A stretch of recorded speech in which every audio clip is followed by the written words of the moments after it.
of Cam comes from a close-knit family, prayer, character building. I pull him in my laboratory and polish him off at the end of every season, tells him what works, what doesn't work. But there are a lot of people that work with Team Cam that makes him a very refined person that we see today. He's committed to his craft, puts a lot of time in it, and he's a great athlete.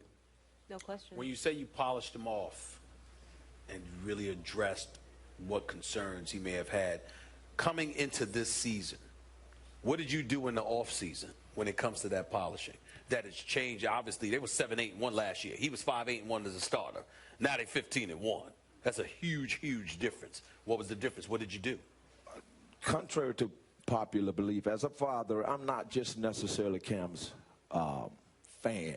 I'm a person who, I think I'm the orchestrator of building the float that rides in the parade. So with that being said, I really deal with a lot of the critical things, the things off the field, kids, what your image is around kids. They're going to be haters everywhere. But make sure that you comply with the things that are expected of you. He automatically is a hard worker. He's diligent to, the workouts. He did call all of his receivers up this season early on, I think, to D.C. to work out for 2 to 3 weeks running. I think that bonded them together. When I spoke to him after the travesty of Kevin Benjamin going down, I said, Cam, man, we need to make a big splash. This is a big season. He said, Pop, the answer is already in the locker room. So I think he was committed to what they started out with, and look at where we are now, 15-1, 17-1. So how much, if anything, did you learn from observing the way Earl Woods handled Tiger Woods' explosive stardom at a young age, and the way Richard Williams handled the explosive stardom of Serena and Venus at very young ages? I really don't know their intimate story. I'm just a parent, a father, one who has given his love and his commitment to 3 sons, one older than Cam and one that's younger than Cam. And I just spend a lot of time pouring character into them, being a good person. Commit yourself to that which is right, not expecting something for nothing. Don't embrace phony stuff. Be who you are. And this is the product of who Cam is evolving into. Well, you bring that up. Let me bring this up. You, as a family, y'all have been through a lot. You've been on the record talking about what you've been through, how you fell on your sword for your son. Sure. We don't need to get into all of that. Everybody knows what that's about. But ultimately, when he won the Heisman, you were not allowed to be there, national championship, that kind of thing. What is it like for you right now to be here, getting ready to watch your son compete for a Super Bowl championship, considering the moments in his illustrious career beforehand that you had to miss out on because of the controversy involving your son, you and your son? And I would like to speak on a different platform in greater detail about that investigation. This is not the platform for that. This is Super Bowl 50. But I came to experience greatness. How can you not like and admire the gold standard, Peyton Manning? But Cam, I'm expecting him to turn up and give me something to celebrate.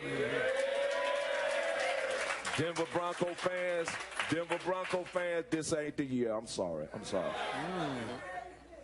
So were you at all concerned about the comment your son made about LeBron James maybe being the Cam Newton of basketball? It was a little audacious, and we discussed it earlier in the show. You good with it? I don't really follow every article, every interview, because I'm encumbered with so many other things. I just kind of know Cam's heart. He's a resilient kid, wasn't readily embraced, but we're 5 years removed from the draft.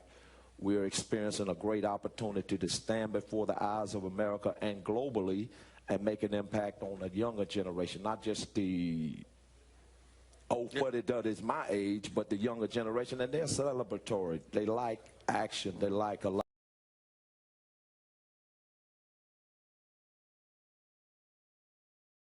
Reach over, and it is a touchdown.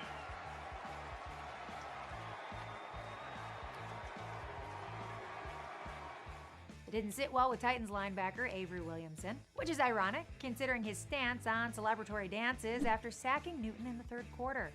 So after the game, Newton offered Williamson and anyone else who isn't a fan of his post-touchdown celebrations some advice.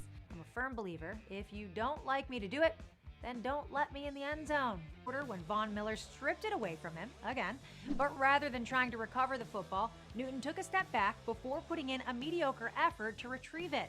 That was the play that put the final nail in the coffin. Apparently, Newton's explanation for not going after the football was his fear of getting injured. I don't dive on one fumble because the way my leg was, it could have been contorted in a way. Okay, you say my effort. I didn't dive down. I fumbled. That's fine. But we didn't lose that game because of that fumble. I can tell you that, Newton said. Sure, it would have been an awkward angle for Newton, but with 4 minutes left in the Super Bowl, any athlete that really wants it would go after the ball. And one would think a 6'5", 245-pound quarterback that constantly throws himself into the defense would put at podium Miller did a great job pressuring. Luke Kuechly at podium Obviously, it's a 2. disappointing outcome. And it's one of those games that just was not a good night for this to play this way. I know you're disappointed. I mean, just because of the momentum. We'll be back. Ron said Denver 2 years ago had a tough time. They bounced back. Did you take that to heart when he told you after the game? No. Can you put a finger on why Carolina did not play the way it normally plays? Is there a reason why? Brandon McManus at podium 9. Was there anything Denver did defensively that, I mean, I know you'd seen them, studied them. Was it pretty much what you had seen on film? Was there anything different you think they put in for this game? Nothing different. Cam, do we sometimes, I mean, I know football players don't forget, do we sometimes forget that defenses can still take apart any offense in this game? Evan Mathis at podium 14. Cam, what did Coach tell you? Lost. Cam, on that fumble, was there, when you were looking at the ball, was there a thought that you were trying to pick it up to extend the play, or is that why you didn't hit the deck for it? Did Denver change anything defensively to take away your running lanes? No. I know you're disappointed, not just for yourself, but your teammates, because you guys talked about how you are a band of brothers coming in, and it's just got to be real tough for everybody in that locker room. Load the box, force y'all to throw the ball. So you throw the football. And that was the game plan.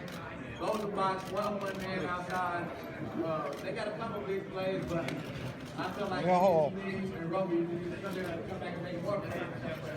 Clear the way, clear the way.